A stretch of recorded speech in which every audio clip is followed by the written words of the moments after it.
एक बार भगवान बुद्ध अपने शिष्यों के साथ बैठकर उन्हें कुछ समझा रहे थे। इतने में ही वहां अजातशत्रु पहुंचते हैं और बुद्ध से कहते हैं, हे बुद्ध, जब से मैं तुम्हारा अनुयायी बना हूँ तब से सभी लोग मेरे सीधेपन का बहुत फायदा उठाते हैं। आपका अनुयायी बनने से पहले लोग मुझसे बहुत डरते थे, क्योंकि तब मैं बहुत क्रूर था और किसी को भी मृत्युदंड देने में क्षण भर का भी समय नहीं लगाता था। आपका अनुयायी बनने के बाद अब मेरा मन इन कामों को करने को तैयार नहीं होता है और मैं सभी लोगों को प्रेम देना चाहता हूँ, परंतु कुछ लोग इस बात का गलत फायदा उठा रहे हैं और इससे मेरी प्रजा को बहुत खतरा है। मेरे शासन में बहुत दिक्कतें आ रही हैं। अब आप ही बताएं कि मैं क्या करूं। तब बुद्ध उसे एक कहानी सुनाते हैं। एक बार एक भिक्षु एक गांव से गुजर रहा था। उस गांव में एक बहुत बड़ा पीपल का वृक्ष था। चलते चलते भिक्षु बहुत थक गया था। उसने सोचा कि उस वृक्ष के नीचे थोड़ा आराम कर लिया जाए। वह वहां पहुंचा ही था कि कुछ लोग उसे रोक देते हैं और भिक्षु से कहते हैं कि वहां एक बहुत जहरीला सांप रहता है। उसने बहुत से लोगों को डस लिया है। वह इतना खतरनाक है कि जो भी उसके सामने आता है वो उसे जिंदा नहीं छोड़ता। भिक्षु मुस्कुराता है और कहता है, एक दिन तो सभी को मरना है। अगर मुझे आज ही मरना होगा तो इसमें कौन सी बड़ी बात है। आप मेरी जरा भी चिंता ना करें और मुझे आज्ञा दें। भिक्षु वहां से चल देता है और पेड़ के नीचे अपना आसन बिछाकर बैठ जाता है। थोड़ी ही देर बाद उसके सामने सांप आता है और उससे कहता है, क्या तुम्हें मुझसे डर नहीं लगता?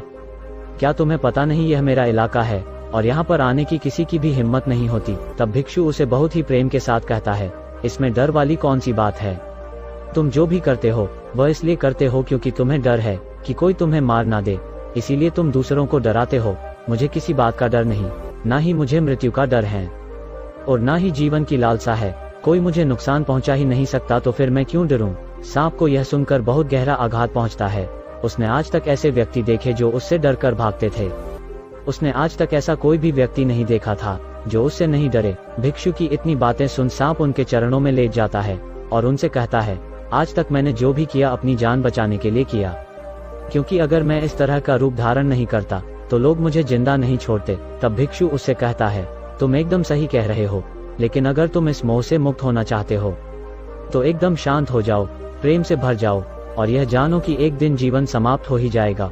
उसके लिए बुरे कर्म करने की कोई आवश्यकता नहीं है। इतना कहकर वो भिक्षु वहां से चला जाता है और सांप उस भिक्षु की सारी बातें अपने दिमाग में बैठा लेता है और वो यह तय करता है कि आज से वो कोई भी गलत काम नहीं करेगा। सांप सभी बुरे कर्मों को छोड़ देता है, लेकिन इसका उस पर उल्टा असर पड़ता है। जो लोग उसे पहले देखकर भागते थे अब उसके सीधेपन का गलत उपयोग करने लगे।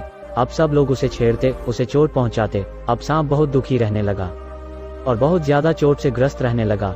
अब उसके शरीर पर बहुत से चोट के निशान बन गए, क्योंकि अब वह लोगों को नुकसान नहीं पहुंचाता था और सभी लोगों के साथ प्रेम से रहने की कोशिश करता। लेकिन लोगों में उसके प्रति जो भय था वही उसे सुरक्षित रखता था।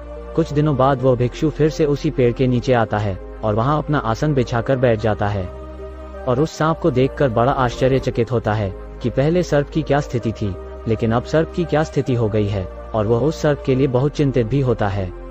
भिक्षु को देखकर सांप कहता है, हे भिक्षु, जब से आपने मुझसे कहा कि मैं शांत हो जाऊं और प्रेम को अपनाऊं तब से लोगों ने मुझसे बहुत गलत व्यवहार करना शुरू कर दिया, जिससे मुझे जीवन जीने में बहुत कठिनाई हो रही है। अब आप ही बताएं मुझे क्या करना चाहिए? भिक्षु कहता है, हे मित्र, मैंने तुमसे यह नहीं कहा था कि तुम अपने स्वभाव को ही बदल लो। तुम सर्प हो और क्रूरता ही तुम्हारा स्वभाव है। अगर तुम क्रूरता नहीं रखोगे तो लोग तुम्हें खत्म कर देंगे, लेकिन इसका मतलब यह नहीं है कि तुम्हारे भीतर जो उद्देश्य है उसे गलत रखो। तुम्हें भीतर से अपने आप को सही रखना है और बाहर से खुद को वह दिखाना है जो जरूरी है, क्योंकि सर्प एक जहरीला जीव है और लोगों में उसके लिए भय होना आवश्यक है। अगर लोगों के अंदर तुम्हारे लिए भय नहीं होगा तो लोग तुम्हें हानि ही पहुंचाएंगे, लेकिन तुम्हें भीतर से अपने आप को सही रखना चाहिए कि तुम्हें किसी को नुकसान नहीं पहुंचाना है, केवल अपना भय बनाए रखना है। गौतम बुद्ध कहते हैं, तो अजातशत्रु तुम इस कहानी से क्या समझे? तो इसका मतलब यही है कि तुम अपने स्वभाव को मत बदलो, तुम अपने आप को समझो। तुम अपने आप को प्रेम पूर्ण पाओगे तो अपने उद्देश्य को अच्छा पाओगे, फिर तुम्हें उससे खुशी मिलेगी और जब तुम्हें खुशी मिलेगी तो तुम लोगों को खुशी दे सकोगे। और यहाँ इस बात की जरा भी जरूरत नहीं है कि तुम बाहर से लोगों को क्या दिखा रहे हो, जरूरत इस बात की है कि तुम भीतर से अपना उद्देश्य क्या रखते हो।